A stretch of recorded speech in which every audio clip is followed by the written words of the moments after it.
Olá, eu sou Leomar Gomes Júnior, aluno do Programa de Pós-Graduação em Métodos Numéricos e Engenharia pela Universidade Federal do Paraná, e agora estarei apresentando a minha dissertação de mestrado na área da fadiga multiaxial não proporcional. Eu realizei um estudo da influência do grau de defasagem e das componentes de tensão, tensão normal e tensão de cisalhamento, ao longo do meu espectro de carregamento aplicado. Resumidamente, eu coloquei diferentes tensões, diferentes relações entre as tensões normais e de cisalhamento em um tensor e avaliei a influência do grau de defasagem nesses carregamentos. Se, por exemplo, para um mesmo carregamento com as mesmas características, para um mesmo material, se eu aumentar o meu grau de defasagem, o que acontece? O número de ciclos ele aumenta, ele diminui, esse meu componente ele falha antes ou falha depois? E é isso que a gente vai estar estudando nesse trabalho. É muito importante que você estude fadiga, principalmente a fadiga multiaxial, porque cerca de 30 a 40% das falhas mecânicas nos Estados Unidos estão relacionadas à fadiga. Isso gera uma perda de aproximadamente 100 bilhões de dólares anuais. Já no Brasil, essas perdas são na casa de 10% do PIB, que é cerca de 2 trilhões de reais por ano. Ao longo de toda a história, você teve diferentes falhas relacionadas à fadiga. Antes dessas falhas, você costumava estimar quanto um componente aguentaria submetido à fadiga a partir de estudos unidimensionais. Você colocava o seu componente sujeito a um estudo de fadiga uniaxial, calculava o quanto ele suportava aquela tensão e se ele operasse abaixo daquela tensão, ele estaria aguentaria no mínimo aquela quantidade de ciclos. Mas evidenciou-se, né, através desses acidentes que esses estudos eles eram talvez incompletos, visto que esses componentes estavam submetidos a tensores muito mais complexos do que os tensores uniaxiais. Então começou a ocorrer a falha desses componentes muito antes e dessas máquinas muito antes do previsto. E aí começaram os primeiros estudos da fadiga multiaxial. No ano de 1942, você teve o acidente ferroviário de Versalhes, na França, que foi causado por uma ruptura de um eixo ferroviário e gerou cerca de 200 mortes. Esse foi, digamos, o acidente que gerou esses primeiros estudos da fadiga multiaxial. Já no ano de 1953, você teve os acidentes de avião da Havila Comet, na Índia, que geraram 43 mortes em Calcutá e 11 mortes na cidade de Karachi. Você também começou a evidenciar e mudar algumas alterações geométricas ou alterações de projeto, por exemplo, janelas ovais, pois percebeu-se também que outras coisas agravavam e diminuíam o número de ciclos a qual esses componentes estavam sujeitos, por exemplo, a existência de trincas, a existência de quinas ou de falhas nesses componentes. No ano de 1967 ocorreu o colapso da ponte de Silver Bridge, que gerou cerca de 46 mortes e a queda de 31 veículos. No ano de 1988, no estado do Havaí, nos Estados Unidos, você teve o voo da 243 Aloha Airlines, que gerou uma morte e 65 feridos. E no ano de 1989, o voo da 232 da United Airlines, que gerou cerca de 112 mortes. E a partir de todos esses acidentes, alguma coisa ocorreu que permitiu com que novos métodos fossem elaborados e também novas características de projeto para aumentar o número de ciclos, a fadiga multiaxial. Então, dentro do meu trabalho, o objetivo geral seria desenvolver um algoritmo computacional que seja capaz de estimar um número de ciclos a um componente submetido à fadiga multiaxial não proporcional.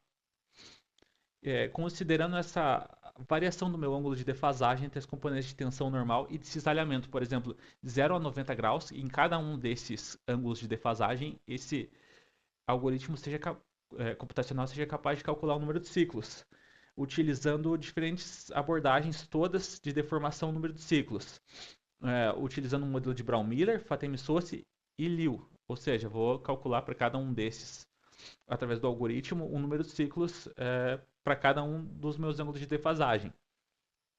Como objetivo específico, eu vou avaliar a influência ângulo de defasagem, vou comparar esses modelos quanto à representação do comportamento e fadiga multiaxial não proporcional, ou seja, vou plotar essas curvas, comparar entre eles qual desses é, possui um comportamento de uma curva número de ciclos que represente uma condição de carregamento real. Por exemplo, quando eu aumento o meu beta, que seria o meu ângulo de defasagem, a tendência é diminuir o número de ciclos, porque eu estou aumentando a complexidade do meu carregamento, estou aumentando é, a deformação plástica para cada um desses ciclos, ou seja, o meu número de ciclos cai. E avaliar se esses modelos eles conseguem prever isso. Todo componente que falha por fadiga, ele apresenta essas características físicas aqui da imagem. Inicialmente, você começa com uma nucleação de uma trinca, que vai ser responsável pela falha do meu material. Com o meu carregamento alternado, ou seja, jogo a tensão lá em cima, depois ela cai para um outro determinado tempo, depois sobe de novo, cai, conforme o meu tempo passa, ela vai se propagar na direção radial. E com a propagação, após essa propagação, ela vai chegar a um limite máximo no qual vai ocorrer a fratura súbita. Ou seja, essa trinca já não vai mais propagar, mas todo o material vai falhar de uma forma uniforme. Essas caracterizações são representadas pelo estágio 1, 2 e 3 que eu já expliquei anteriormente. Como eu disse, para que haja a fadiga, o meu componente ele vai estar sujeito à minha tensão alternada. Ou seja, eu saio em zero por uma tensão, determinado instante de tempo depois ele já está com uma tensão lá em cima, que é a minha tensão máxima. Para um outro instante de tempo percorrendo esse caminho, eu tenho a minha tensão mínima. Aí passa mais um intervalo de tempo e já tenho o máximo. Isso representa um carregamento alternado, no qual eu tenho esses parâmetros que são necessários para as minhas análises. A minha tensão média, a minha tensão alternada e a minha amplitude de tensão. Um carregamento proporcional se difere de um carregamento não proporcional devido ao ângulo entre a minha tensão normal e a minha tensão de cisalhamento. Um carregamento ele é proporcional quando para diferentes instantes de tempo, como na imagem da esquerda, instante de tempo A, B e C, eu tenho o mesmo ângulo entre a minha tensão normal e a minha tensão de cisalhamento, conforme eu consigo ver aqui nos meus círculos de Mohr. Já um carregamento não proporcional para diferentes instantes de tempo, A, B, C, D e E, eu tenho diferentes ângulos entre as tensões normais e as tensões de cisalhamento. Graficamente, eu consigo evidenciar se o meu carregamento é proporcional ou não proporcional quando eu comparo essas duas curvas e percebo que os seus máximos não ocorrem simultaneamente ou ocorrem simultaneamente. Quando ocorrem simultaneamente, eu não tenho um deslocamento das curvas, então meu carregamento é proporcional. Quando não ocorrem simultaneamente esses máximos, eu consigo identificar que o meu carregamento é não proporcional, conforme eu representei graficamente nesse slide. Nesse caso, para as minhas tensões para beta igual a zero, eu tenho aqui os máximos ocorrendo simultaneamente. Tanto os máximos do meu tensor de tensões quanto de deformações. Já num carregamento não proporcional com beta igual a 90 graus, essas curvas estão deslocadas, de forma que eu não tenho os meus máximos ocorrendo simultaneamente, o que caracteriza o meu tensor não proporcional. O meu tensor ele pode ser expresso com componentes de tensão normal e tensão de cisalhamento, conforme o tensor de Cauchy representado nessa imagem abaixo. Cada uma dessas componentes elas vão representar o meu estado de tensões em um ponto material do meu componente. Então, nesse caso, eu tenho aqui tensões normais em x, y e z, e as minhas tensões de cisalhamento em cada um desses planos desse meu ponto material. Como eu disse anteriormente, com essa relação de elasticidade tridimensional, eu consigo calcular a deformação associada ao meu tensor de tensões. Então, tem um tensor de tensão e um tensor de deformações. E através dessa relação, eu consigo calcular o meu tensor de deformações. O que eu faço com essas informações? No meu ponto material, eu vou ter infinitos planos que passam sobre eles. Esses três modelos que eu disse anteriormente, Brown, Miller, Fatemi-Sossi e Liu, são modelos de plano crítico, ou seja, terá um plano ali que passa pelo meu ponto material que será responsável pela falha do meu material. Esse plano crítico, ele define um número de ciclos qual o meu ponto, o meu componente vai estar submetido antes da falha. Como é que eu faço isso? Calculo as tensões normais, as tensões de cisalhamento, as deformações normais e as deformações de cisalhamento para cada um desses planos. Essas tensões e essas deformações associadas a esse plano. Na função você percebe que eu tenho uma tensão em x, tensão em y e um ângulo θ.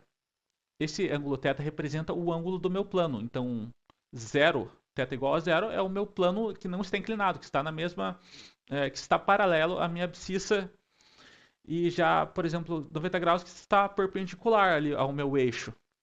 Essas tensões x e y são as tensões dos meus tensores e as deformações ali, x e deformação em y, são as deformações dos meus tensores de deformação. Ou seja, eu vou calcular cada uma dessas informações para cada um dos planos que passam pelo meu ponto. E depois que calculadas, eu vou calcular a amplitude, ou seja, eu pego o maior valor menos o menor e jogo em cada uma dessas equações. Esses modelos, eles são, como eu disse anteriormente, seguem a abordagem deformação número de ciclos. Ou seja, eu utilizo aqueles valores de deformação, as amplitudes, jogo nessas equações, e do lado esquerdo eu tenho o parâmetro de dano. E do lado direito, a própria equação. O que acontece? O meu parâmetro de dano do lado esquerdo, ele vai dar um valor, e do lado direito outro. No final das contas, quando eu colocar essas informações relacionadas ao material, por exemplo, ali o meu sigma F, que vai ser a minha resistência à fadiga, eu vou encontrar uma função de NF, alguma coisa que vai multiplicar um NF elevado a um B ou C ali, como está representado. Esses valores de B e C, eles são negativos.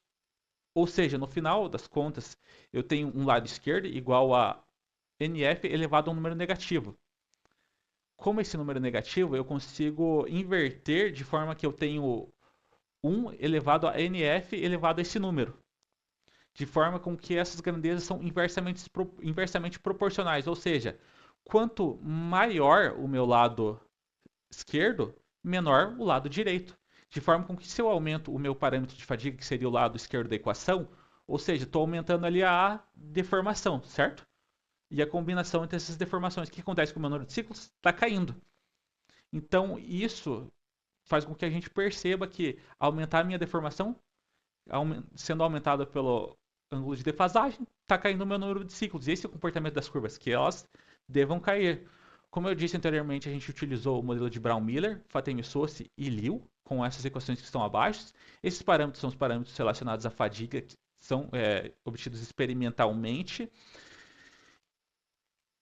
Então, após a geração dos resultados, espera-se que o aumento da deformação e da não proporcionalidade do carregamento resulte na redução da vida em fadiga, ou seja, do número de ciclos ao qual o meu componente vai estar submetido.